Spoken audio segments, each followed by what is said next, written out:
তোমার খুশিতে রং ধনু ওঠে আকাশে, তোমারই ছন্দ গুঞ্জরি উঠে বাতাসে।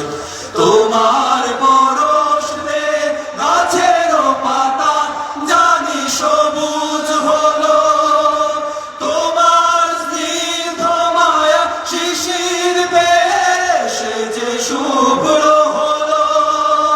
তোমার পরশে গাছের পাতা জানি সবুজ হলো, তোমার স্নিগ্ধ মায়া শিশির বেশে যে শুভ্র হলো।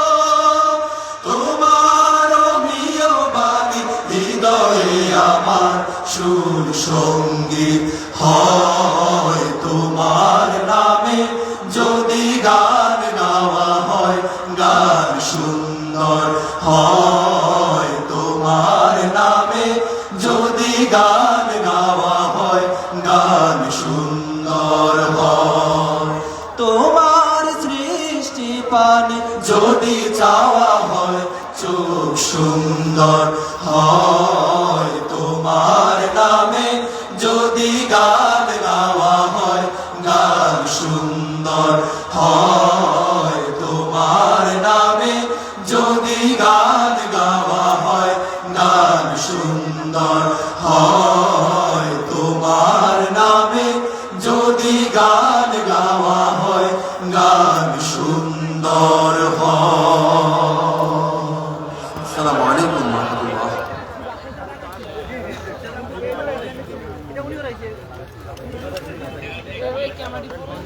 আসসালামু আলাইকুম প্রিয় দর্শক, আমরা সরাসরি যুক্ত হয়েছি সিলেটের এমসির মাঠে। লক্ষ মানুষের উপস্থিতিতে সম্পন্ন হতে যাচ্ছে সিলেট এমসির মাঠে তাফসীর মাহফিল। এখানে আন্তর্জাতিক ঐতিহ্যবাহী আঞ্জুমানে খিদমতে কোরআন সিলেট রাখবেন তার 36তম তাফসীরুল কোরআন মাহফিল।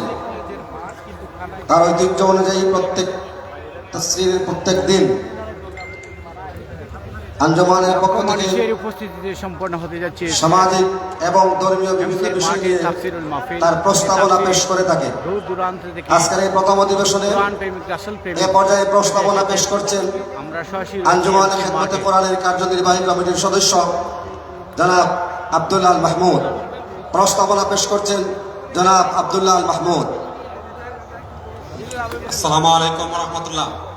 আলহামদুলিল্লাহি রাব্বিল আলামিন, ওয়াসসালাতু ওয়াসসালামু আলা রাসূলিল আমিন ওয়া আলা আলিহি ওয়া আসহাবিহি আজমাইন। ঐতিহ্যবাহী প্রতিষ্ঠান আঞ্জুমানে খিদমতে কোরআন আজকের ঐতিহাসিক তাফসীর কোরআন মাহফিলের পক্ষ থেকে প্রস্তাবনা। এক, আমরা গভীর উদ্বেগের সাথে লক্ষ্য করছি যে দেশে সর্বত্র আজ পাশ্চাত্যের অনুকরণে সংস্কৃতির নামে গান, অশ্লীল ছায়াছবি, রেডিও, টেলিভিশন, ভিডিও ইত্যাদির মাধ্যমে ব্যক্তিগত ও রাষ্ট্রীয় সহযোগিতায় প্রদর্শনী ও প্রচারিত হচ্ছে, যা বাংলাদেশের 90% মানুষের ধর্মীয় অনুভূতিতে আঘাত আনছে। সাথে সাথে দেশের ভবিষ্যৎ তরুণ প্রজন্মের চরিত্র ক্ষতবিক্ষত করে ধ্বংসের দ্বারপ্রান্তে নিয়ে যাচ্ছে। অতএব দেশের আগামী দিনের কাণ্ডারি যুব তরুণ সমাজকে সংস্কৃতির নামে অপসংস্কৃতির হিংস্র সবল থেকে বাঁচাবার জন্য একদিকে যেমন দেশের সচেতন মহলকে এগিয়ে আসতে হবে, অন্যদিকে এ ধরনের অপসংস্কৃতি প্রতিরোধে কার্যকর পদক্ষেপ গ্রহণের জন্য আজকে আমরা ঐতিহাসিক তাফসীর কোরআন মাহফিল থেকে সরকারের কাছে জোর দাবি জানাচ্ছি।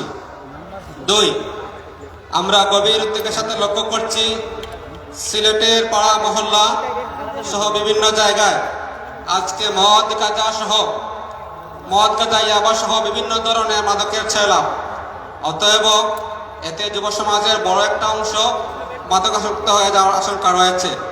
আমরা আজকের ঐতিহাসিক তাফসীর কোরআন মাহফিল থেকে সংশ্লিষ্ট কর্তৃপক্ষকে মাদক প্রতিরোধে এগিয়ে আসার জোর আহ্বান জানাচ্ছি। 3, ইদানিং সিলেট শহরে অপরিকল্পিতভাবে দোকান নির্মাণ, মাইক্রোবাস স্ট্যান্ড, ফুটপাত, রাস্তার অনেকাংশ হকারদের দখলে চলে দেওয়ায় গোটা শহরে যানজটে নগরীতে পরিণত হয়। অতএব স্কুল, কলেজ, মাদ্রাসা সহ বিভিন্ন প্রতিষ্ঠানের ছাত্রছাত্রী সহ সর্বসাধারণের যাতায়াতে চরম ভোগান্তি স্বীকার করতে হচ্ছে। অতএব শহরের যানজট নিরসনে পরিকল্পিত স্থায়ী পদক্ষেপ গ্রহণের জন্য সংশ্লিষ্ট কর্তৃপক্ষের কাছে আজকের আমরা ঐতিহাসিক তাফসীর কোরআন মাহফিল থেকে জোর দাবি জানাচ্ছি। আপনারা কি এই প্রস্তাবের সাথে একমত? জাযাকুমুল্লাহু খাইর। আসসালামু আলাইকুম ওয়া রাহমাতুল্লাহ। আলহামদুলিল্লাহ, আজকের ঘোষণাপত্র শুনছিলাম বিশ্ব ইসলামী চিন্তাবিদ, তরুণ ইসলামী বক্তা আব্দুল্লাহ আল মাহমুদ এর কাছ থেকে।